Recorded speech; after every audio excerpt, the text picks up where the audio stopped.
Subscribe कीजिए इस channel को और बेल आइकन को दबाइए ताकि आपको मिल सके शेयर मार्केट और म्यूचुअल फंड के ऊपर लेटेस्ट वीडियोस। नमस्कार दोस्तों, मैं हूं समीर अंदाज और मेरे चैनल में आप सभी का स्वागत है। तो इस वीडियो में मैं आपको दूंगा 5 ऐसे टिप्स जो आप पहला शेयर चुनने में बहुत मदद करेगा। और आपने अभी तक अगर इस चैनल को सब्सक्राइब नहीं किया है तो जल्दी से इस चैनल को सब्सक्राइब कर लीजिए, क्योंकि मैं एक फुल टाइम वैल्यू इन्वेस्टर हूँ और इन्वेस्टमेंट रिलेटेड वीडियोज़ बनाता रहता हूँ। तो जल्दी से इस चैनल को सब्सक्राइब कर लीजिए ताकि जब भी मैं कोई नई वीडियो बनाऊँ आपको सबसे पहले उसका नोटिफिकेशन मिल सके। तो चलिए शुरू करते हैं। तो सबसे पहला पॉइंट है, मार्केट में आपको मेनली दो तरीके की कंपनीज मिलेगी, B2B कंपनीज और B2C कंपनीज। B2B का मतलब है बिजनेस टू बिजनेस मॉडल, जैसे कि ऑटो पार्ट्स मैन्युफैक्चरिंग कंपनीज या फिर IT कंपनीज जो अपने प्रोडक्ट्स को दूसरे बिजनेस को बेचते हैं। और B2C कंपनीज का मतलब है business to consumer business model, जैसे कि FMCG कंपनीज जो अपने प्रोडक्ट्स को डायरेक्टली हम लोगों को बेचते हैं। तो शुरुआती समय में आप B2C कंपनीज के ऊपर ही रिसर्च कीजिए और हो सके तो उनमें ही निवेश कीजिए, क्योंकि अगर आप एक बिगिनर है तो आपके लिए B2B कंपनीज का बिजनेस मॉडल को समझना थोड़ा मुश्किल हो सकता है। जैसे MRF कंपनी का एग्जाम्पल लेते हैं, तो MRF कंपनी का नाम तो आपने सुना ही होगा। MRF, गुडियर, अपोलो, ये सारे कंपनी टायर मैन्युफैक्चर करते हैं। तो आपको लग सकता है कि अपोलो और गुडियर MRF कंपनी के कंपिटिटर है, लेकिन असल में ऐसा है नहीं। अगर आप ध्यान से इन कंपनी के एनुअल रिपोर्ट को पढ़ेंगे तो आपको पता चलेगा कि अपोलो और गुडियर के ज़्यादातर रेवेन्यू आता है OEM यानी कि ओरिजिनल इक्विपमेंट मैन्युफैक्चरिंग से। वही MRF के ज़्यादातर रेवेन्यू आता है रिप्लेसमेंट टायर बेचने से। मतलब एपोलो और गुडियर अपने बनाए हुए टायर को दूसरे ऑटो कंपनीज को बेचते हैं और उनके बनाए हुए टायर नए गाड़ियों में लगते हैं। वही MRF अपने टायर को सर्विस सेंटर में बेचते हैं जहाँ पे गाड़ियाँ रिपेयर होते हैं। तो इन कंपनीज का बिजनेस मॉडल आपस में बिल्कुल ही अलग है। तो पहला प्रॉब्लम है, आपके लिए B2B कंपनीज का बिजनेस मॉडल समझना थोड़ा मुश्किल हो सकता है। और दूसरा, इन कंपनीज में कुछ प्रॉब्लम आने पर आप एज ए रिटेल इन्वेस्टर उसका ठीक से अंदाज़ा नहीं लगा पाएंगे। मान लीजिए मार्केट में अपोलो टायर्स के कोई नए कंपटीटर आ गए हैं और वो अपोलो टायर से कम दाम में अच्छा प्रोडक्ट देने में सफल है। तो ऐसे में अपोलो टायर का सेल और प्रॉफिट दोनों कम हो जाएगा, लेकिन आपको उसका ठीक से पता नहीं चल पाएगा कि क्यों कंपनी का प्रॉफिट कम हुआ है और कंपनी आगे जाके वापस से ग्रो कर पाएगी या नहीं। तो आपके लिए उसका पता लगाना थोड़ा मुश्किल होगा। और इसका एक अच्छा एग्जाम्पल है IT कंपनी। अगर आपको पता ही नहीं होगा कि कंपनी करता क्या है तो आप कैसे अंदाज़ा लगा पाएंगे कि कंपनी कैसे परफॉर्म कर पाएगा। तो इसीलिए आपको B2B कंपनी से दूर रहना चाहिए।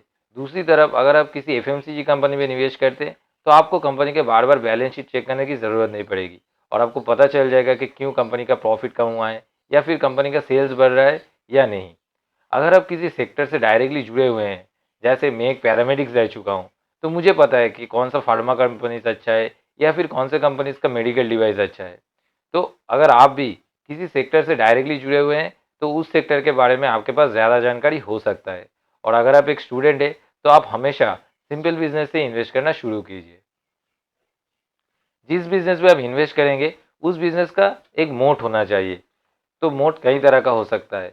जैसे उस बिजनेस का ब्रांड वैल्यू काफ़ी अच्छा हो सकता है, जैसे कि ब्रिटानिया या फिर नेस्ले कंपनी जो मैगी बनाती है, जिनका ब्रांड वैल्यू बहुत ही पॉपुलर है। तो कोई भी कंपनी का ब्रांड वैल्यू कंपनी को ख़राब समय में सर्वाइव करने में बहुत मदद करता है। जैसे गवर्नमेंट ने अभी के समय शराब के ऊपर टैक्स बढ़ा दिया है, तो जो कंपनी शराब मैन्युफैक्चर करते हैं उनका प्रॉफिट मार्जिन थोड़ा कम हो जाएगा, क्योंकि उनको अभी ज़्यादा टैक्स देने की ज़रूरत पड़ेगी। लेकिन जिस ब्रांड का शराब बहुत बिकता है और लोग जिस ब्रांड को पसंद करते हैं, उन कंपनी के बनाए हुए शराब का प्राइस अगर बढ़ भी जाएगा तो भी लोग शराब खाना छोड़ नहीं देंगे। तो कहने का मतलब है, अच्छे ब्रांड के पास प्राइसिंग पावर होता है जो उनको कंपटीटर से और ख़राब समय से बचा सकते हैं। क्योंकि अगर वो अपने प्रोडक्ट्स का प्राइस बढ़ा भी देंगे तो भी उनका सेल्स या प्रॉफिट के ऊपर ज़्यादा असर नहीं पड़ेगा। और अगर आप भी लॉन्ग टर्म के लिए इन्वेस्ट करना चाहते हैं तो आपको भी ऐसे ही बिजनेस में इन्वेस्ट करना चाहिए, क्योंकि लोग बिस्किट, मैगी या फिर शराब खाना कभी छोड़ नहीं देंगे। तीसरा पॉइंट है, उस बिजनेस के ऊपर ज़्यादा कर्जा नहीं होना चाहिए। कंपनी का डेब्ट बर्डन जितना कम होगा आपके लिए उतना ही अच्छा है। लेकिन इसका ये मतलब नहीं है कि कंपनी के ऊपर कर्जा होने पर आप उसमें निवेश नहीं कर सकते। निवेश करते वक्त आपको ये ध्यान रखना चाहिए कि कंपनी पर कितना कर्जा है और क्या खराब समय आने पर कंपनी बिना कर्जा लिए अपने बिजनेस को कंटिन्यू कर सकता है या नहीं। क्योंकि अगर कंपनी बहुत ज़्यादा कर्जा ले लेता है और पहले जैसे बिजनेस को ग्रो करने में नाकामयाब रहता है तो फिर हाई डेप्ट के चलते शेयर होल्डर को उससे अच्छा रिटर्न नहीं मिल पाएगा। क्योंकि कंपनी के कमाए हुए प्रॉफिट पर सबसे पहला हक है कंपनी के लेनदारों का, और इंटरेस्ट चुकता करने के बाद जितना भी प्रॉफिट बचता है कंपनी उसे अपने शेयर होल्डरों में बांट देता है। तो इसीलिए हाई डेब्ट वाले कंपनीज के बिजनेस मॉडल के ऊपर अगर आप श्योर नहीं है तो आपको उस बिजनेस में इन्वेस्ट नहीं करना चाहिए। इसके अलावा कुछ बिजनेस ऐसे भी होते जो अपने ऑपरेशन से तो लॉस करते हैं, लेकिन हर साल उधार रह के उसे अपने इनकम अकाउंट और बैलेंस शीट पे प्रॉफिट के तौर पर दिखाते हैं। तो इसीलिए हाई डेब्ट वाले कंपनीज और जिस बिजनेस में डेब्ट हर साल कंसिस्टेंटली हाई रेट से बढ़ रहा है, ऐसे बिजनेस को आपको हमेशा अवॉइड करना चाहिए। चौथा पॉइंट है, जिस बिजनेस में हम इन्वेस्ट करेंगे उस बिजनेस का मैनेजमेंट का अच्छा होना भी बहुत ज़रूरी है। ये पॉइंट बहुत इंपॉर्टेंट है। जैसे बेंजामिन ग्राहम भी कहते हैं, obvious prospect for physical growth in a business do not translate into obvious profit for its investors.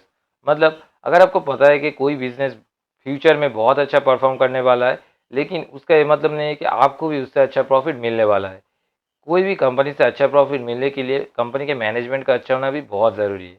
तो मैनेजमेंट कैपेबल है कि नहीं उसके बारे में पता लगाने के लिए आप कंपनी के लॉन्ग टर्म प्रोस्पेक्ट को अच्छे से एनालाइज कर सकते हैं। इसके अलावा अगर कंपनी पिछले 10 या 20 साल में कंसिस्टेंटली डिविडेंड देने में कामयाब रहा है तो आप इसे एक पॉजिटिव साइन मान सकते हैं, क्योंकि इससे आपको पता चल जाएगा कि मैनेजमेंट अपने शेयर होल्डर को वैल्यू प्रोवाइड करता है। इसके अलावा अगर कंपनी शेयर का प्राइस कम होने पर अपने ही शेयर को बाईबैक करता है तो आप इसे भी एक पॉजिटिव साइन मान सकते हैं, क्योंकि इससे आपको पता चल जाएगा कि मैनेजमेंट को कंपनी के कैश होल्डिंग को ठीक से यूटिलाइज करना आता है। और अगर कंपनी बार बार अपने शेयर प्राइस को स्प्लिट करता है और दूसरे बिजनेस में इन्वेस्ट करता रहता है तो आपको उस बिजनेस में इन्वेस्ट नहीं करना चाहिए।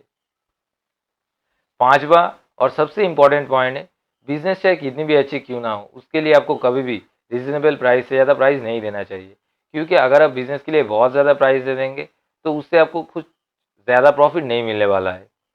जैसे अभी के समय बहुत सारे इन्वेस्टर्स मुझसे पूछते क्या मुझे ग्राफाइट इंडिया या फिर बजाज फाइनेंस में निवेश करना चाहिए। तो देखिए, ग्राफाइट इंडिया कंपनी खराब नहीं है, ना कि कंपनी बहुत खराब परफॉर्म कर रहा है इसलिए शेयर का प्राइस 1000 रुपये से 200 रुपये में आ पहुंचा है।